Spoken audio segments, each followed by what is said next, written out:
Hi everyone, my name is Vicky Furlier. I am the Director of GP Support.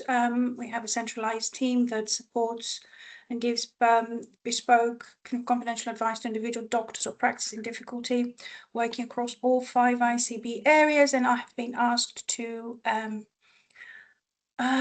talk about the PCN DES today. So, as you all know, the documentation for the PCN DES was issued back in March, on the 26th of March. So it's one element of the contract along with the SFE, which is still yet to be amended, that we have more information on. I just thought to cover just for 1 minute some of the basics around the DES for any of you that might be new to general practice or may not be familiar with this. So the DES, the PCN DES, has been varied into core contracts. This means that it's an extension of your GMS, PMS or APMS contract, and the rules around the contract will apply to the DES as well. If your practice has previously participated in the DES, which means that you're a core member practice of a PCN, it's an automatic rollover. You just need to confirm this on CQRS, and when the contract variation is issued, which we haven't seen yet, just sign that. The contract variation will become legally binding anyway. It's a statutory instrument within 14 days of issuing, so whether you sign it or not, it will apply anyway. This is a question we get quite regularly. There is a formal opt-out window or a PCN changes notification window, which is by the end of this month, which is effectively the end of this week, or within 30 calendar days of the DES variation being published. I'm saying there is commission flexibility on this because there is. So in London, across all the different ICB areas, commissioners are aware that there would be changes being requested sort of mid-year, halfway through the year, or any point really. So they haven't really been that strict on maintaining that window. So they have been working with practice PCNs and us when necessary to facilitate those changes at different points through the year really, which is very helpful. So all other requirements in terms of your eligibility and participation remain unchanged. And with the in the documentation for the DES, there is a new mandatory network agreement. So I'll mention that again later. It's really important that you make sure that your network agreement is up to date based on the new requirements of the DES. Right, moving on to the changes. So your PCN network area needs to align with neighbourhood boundaries, as these will be defined by your local commissioners and the local authority. You're expected as PCNs to work collaboratively with your local commissioners to achieve this alignment. The message from NHS England has been on this, that they expect minimum disruption to existing PCNs. However, we're already getting quite a lot of concerns from practices and PCNs, and generally from the profession around potential disruption here, particularly of PCNs who might be sitting literally on the border of different neighbourhood boundaries, and what this might look like in terms of delivery of services at neighbourhood level. All of this detail we haven't got yet. Hopefully things will become clearer when we see the detail of the contract. The other change is that obviously PCNs and member practices will need to participate in the GP staff survey as practices to a practice level at the moment. Moving on to the biggest change of this year, which has already been alluded to by Elliot and Asia. £292 million of the capacity and access funding payment will be removed from PCN budgets. It will move into practice funding under what's called a practice level GP reimbursement scheme. I've already seen a question in the chat about this, and we've started receiving questions from practice already. The intention behind this is obviously to expand the recruitment of additional doctors or fund additional service sessions from existing doctors who work in practices in order to support same-day access for the clinically urgent patients. There are concerns around this, as the person on the chat has put. Do we have any details on this? No, we do not yet. We don't know what the eligibility criteria will be. We don't know what the claims process will be. We don't know what the mechanics of this will be. So please bear with us until more information is revealed as we see the contract documentation. The concerns around the destabilization of PCNs are there. We are getting them quite regularly, because at the end of the day, when you have funding, the funding goes to staff, the staff deliver services, and all of this comes together at PCN level at the moment. So it's not actually quite clear how all of this is going to work when the funding moves to practice level. So as I said, please bear with us until we have more information on this coming from the centre. Moving on, there was a restriction previously on the GPs being fresh out of training, within 2 years out of training. This now restriction has been removed. This enables you to be more flexible and expand the workforce with more experienced GPs that are no longer just within 2 years out of training. The changes of the funding side of things are aligning with this to enable maximum reimbursement to be claimed for GPs via your Rs funding. Which is increased now to the top of the salary pay range for GPs. Plus on costs, the numbers are there for your reference, and also the London, the addition for London.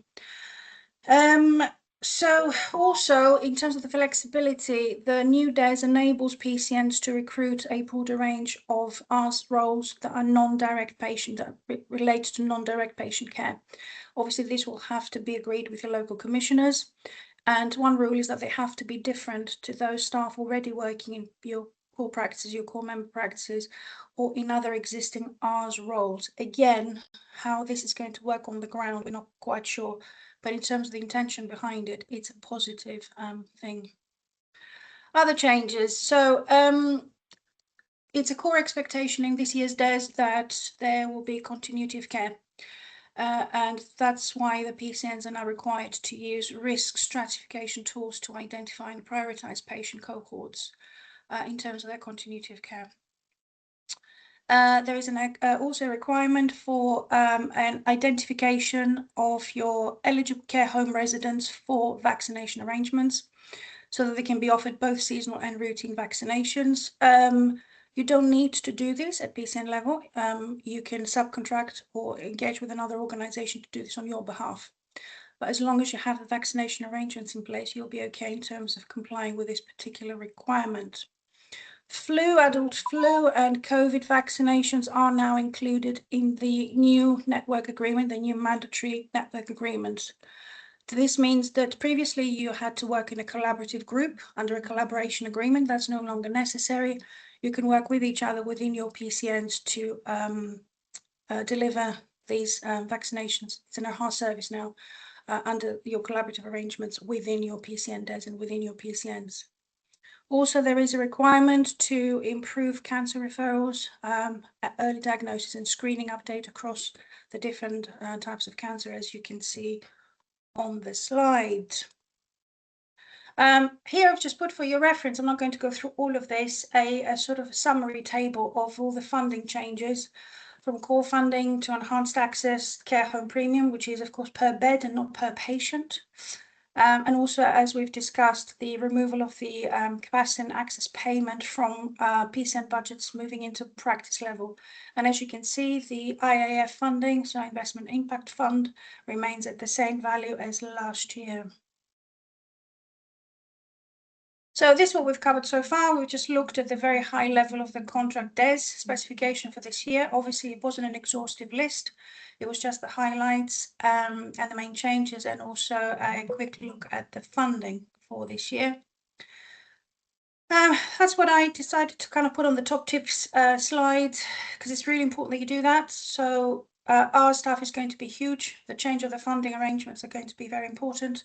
So start by reviewing your Rs budget, obviously minus the capacity and access payment funding, to look at what your needs are, how you can transfer staff from the Rs, from PCN level to practice level, and also how you can recruit at practice level. As I said, the mechanics of this and the detail of this is yet to be sort of disclosed, if you like, revealed, when we get the documentation for the new contract. Review your enhanced access arrangements and your same-day access delivery under those changes that are going to be quite significant, and look at your cancer screening. One more slide. I haven't actually spoken about this much because it wasn't the purpose of this, but we do see quite a lot of PCNs in difficulty or having disputes. So I was asked to just put some high-level top tips in terms of how you manage those, or how you even avoid them if you can. I made reference earlier about the importance of updating your network agreement. We see quite a few PCNs haven't even looked at their network agreement after it was put together back in 2019 when the PCNs came into being. Don't do that. That's a big issue with PCNs that have got difficulties and they've got disputes internally. Please review regularly, and now that we're having new mandated network agreement, please make sure that your one reflects the changes that have come in. Use subcontracting agreements where appropriate. What we mean by that is that whether you are subcontracting services under the DES or outside of the DES, and we know quite a few areas in London have got additional contracts at practice level, for delivery at practice level, where PCNs might be subcontracting a federation, community service, or any other provider. Quite a few times we see them not having subcontracting agreements in place. That is an oversight, significant oversight, because it doesn't give you a framework within which you can actually monitor the delivery of the contract and hold your subcontractees accountable. In terms of governance, it's very important. When we're talking about governance, we're talking about simple things like how you run your meetings, how you make decisions, how you what your voting structures look like, what your financial arrangements are like, what your financial reporting arrangements are like. The other thing that keeps coming up is difficulties around managing staff, employing staff, our staff, and what this relates to is, for example, if you have an issue with an Rs member of staff who is working in practice A and a complaint comes in, who manages that? If that particular practice does not hold the employment contract for that member of staff, it's held either centrally within the PCN or it's been subcontracted to, say, a federation, or all these policies need to line up and your processes need to line up. Otherwise, it's quite difficult to manage those situations.